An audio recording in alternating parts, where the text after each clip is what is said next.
So maybe you've been thinking about or considering a move to Temecula, and in the midst of your research, you came across another town just north of Temecula called Murrieta. And you're wondering what the differences are, you're not sure what the best option would be. Today I want to break down for you the differences between Murrieta and Temecula. It's the battle of the cities to see which is better for you. We'll break down all the details, so stay tuned.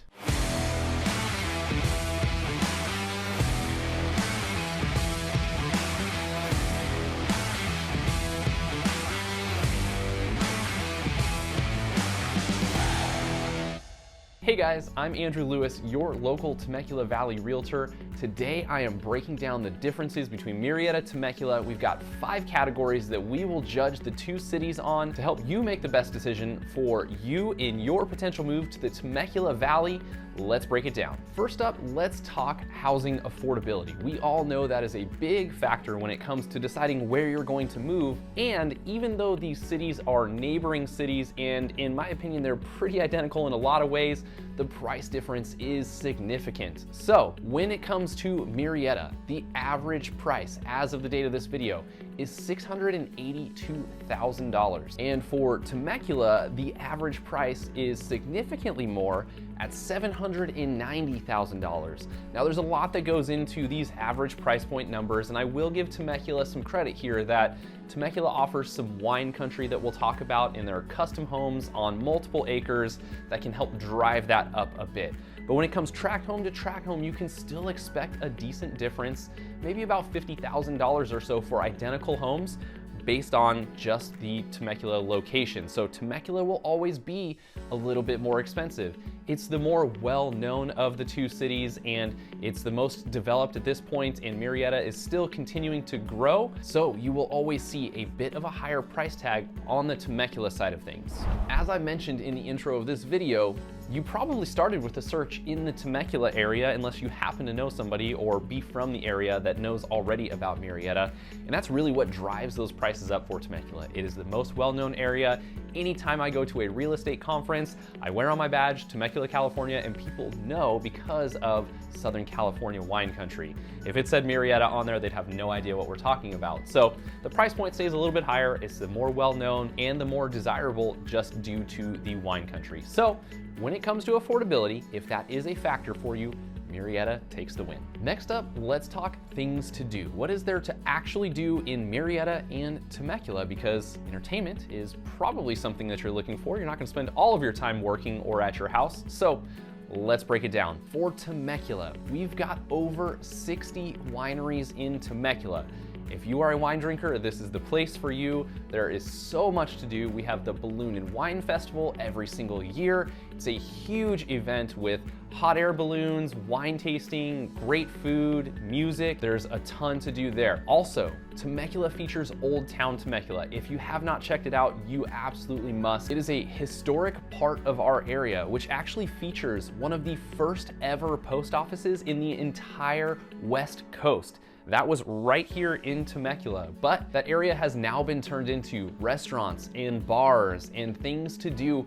Old Town Temecula has great shopping, great food, there's places to stay, great places to eat. You definitely want to check that out. And last but not least, Temecula features the Temecula Mall. So if you're looking to spend some money, you can absolutely go there. There are a ton of shops, tons of stores there. It's got everything that you would need. You don't need to travel far off to do your shopping. Or if you desire to be a little more risky with your money, we do have Pechanga Casino, which is an opportunity for you to go out and spend some money on some fine dining, some gambling. There's an awesome pool, spa, hotel, everything you could want there, as well as an RV resort and some amazing golf. So there is a ton to do in Temecula. Next up, let's talk about Murrieta. So for Murrieta Entertainment, Murrieta does have a similar old town feel, although minus some of the history that Temecula comes with, but it does have its own historic old town Murrieta, and it is not quite as built out as Temecula's. Definitely not as robust. There are a few restaurants, there are some older historic buildings, there's rumors of some businesses coming in that could help grow the area, but I will admit it is definitely not as packed with the action and the people and the visitors that you see in Old Town Temecula. So still some places to eat, some places to go out for some drinks, but just not quite as built out. Murrieta does also feature some of its own breweries and a few offshoots of some wineries, so that is still an option for you, but if you're looking for the true wine tasting experience, you'll definitely want to go out to Wine Country, experience it there. The breweries in Murrieta are much smaller, not anything like you would see with Stone Brewing in Escondido or any of those major breweries. It's gonna be a little bit of a more hometown feel with a little bit to eat, a little bit to do, maybe some live music here and there, but not as grand as some of the other breweries that you may have visited. And lastly, Murrieta does actually offer some great hiking and biking trails. We've got the Santa Rosa Plateau. There is a lot to do there, some different places that you can explore. There's miles and miles of trails to explore. And so it does give you some awesome places to go out and see, experience nature. Whereas Temecula, some of those areas are a little bit more built out, covered in some wineries. So maybe you like to hike to wineries, you could do that in Temecula, but in Murrieta, you actually have the wide open space of some undeveloped land that is preserved and nothing will ever be built on it. So you can actually go out there, experience it, be out in nature and see some really cool and beautiful sights. So if I'm awarding points here, I do have to give the win to Temecula as far as things to do. There's much more to do. It's much more diverse, more built out when it comes to those things. So you're gonna be much more entertained in Temecula, but if you choose to live in Murrieta, just a short drive to go experience a ton of that entertainment. Next up, let's talk about schools. Obviously, if you're moving here with a family and you are going to be attending public school, that is going to be a big deal to you. So when it comes to Murrieta schools, we take a look at greatschools.org. That is a great resource for you to do some of your own research as far as what schools are ranked. Gives you some comments, some feedback from other people who have attended the schools, as well as some test score data. So they overall give you a grade as a 1 to 10. Murrieta actually features 2 schools that received an 8 or more out of 10, meaning that they are one of the top rated schools in the area. Now for Temecula, they definitely take the cake here with 9 schools that have an 8 or more on the greatschools.org rating system. So Temecula does have the more desirable school district, although I would say that both are very, very close and very equal compared to surrounding area schools. So the 2 school systems, as far as a personal, subjective opinion goes, they're pretty close. As far as actual rankings go from greatschools.org, Temecula absolutely takes the cake. Now let me give you a little bit of a tip. If you are looking at Murrieta due to the price point, you also can take advantage of some of the Temecula schools.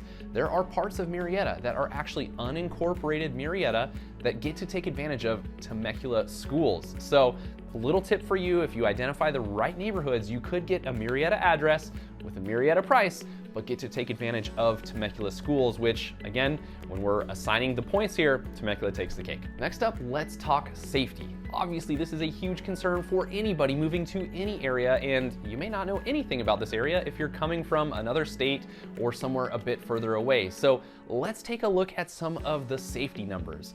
According to Advisor Smith, who puts out a report every single year about the safest cities in California, Murrieta ranks number 3 safest cities in the entire state, according to their 2021 report. And for Temecula, they rank number 12 for the entire state. Now, obviously, according to the rankings, Murrieta takes the win. Those are both very close, top 15 safest cities in the entire state. And that's mainly due to the incredible police force that we have here in the area in both Murrieta and Temecula. So hats off to those guys keeping our area safe. Murrieta with number 3 takes the win here in the safety column. And just a sidebar, I've said it before, but if you don't follow the Murrieta Police Department social media pages, you absolutely have to. They keep our area safe, number 3, and they also are really funny while doing it. So check that out, just a little side tip for you. You'll be very entertained, I promise. And last but not least, we cannot compare Southern California cities without talking about the traffic. Surprise if you're coming from out of state, there is going to be traffic, and let's break it down. Which city has the most, which city has the least, give you an idea of what it looks like. So Murrieta and Temecula are both known to be commuter towns. We are right in between Orange County, San Diego County. We've got some people that commute to LA County as well. So it's a commuter town. There are jobs here that you can absolutely be a part of, and that is continuing to grow. However, because we're commuter towns, you typically see a lot of traffic. So for Murrieta, we've actually got the 15 and 215 freeways that run through Murrieta, which actually helps relieve a little bit of the traffic. There's more ways to get where you're going, and you're not stuck to just one specific roadway. Now, when it comes to Temecula, Temecula just has the 15 freeway running through it, which means that if you're going to go anywhere outside of Temecula, you pretty much have to hop on that portion of the freeway, and it is notorious for rush hour traffic on the 15 freeway being slow through the city of Temecula. As soon as you get to that Murrieta border, it typically opens up a bit. So I'm gonna have to hand the win here to Murrieta, a little bit less traffic. And maybe if you're from out of state, maybe you heard a little bit of Southern California speak as I called it the 15 freeway and the 215 freeway. If you're going to move here, that's what we call our freeways. It's not I-215 or Highway 15, it's the 15, the 91, the 215. So you better get used to it, but I figured I'd throw that in there so that you're used to the lingo when you get here. That's it for our breakdown of the Temecula versus Murrieta city battle. As you can see, we gave the win to Murrieta 3 times and the win to Temecula twice. They are both obviously great areas. We love selling homes here, living here. They are both very, very close. Each has its own nuance to it. So I invite you to come out and explore the area. We have videos all over our YouTube channel that talk about different new build construction areas, that talk about different neighborhoods. Make sure that you check those out. And as always, be sure to hit that like button.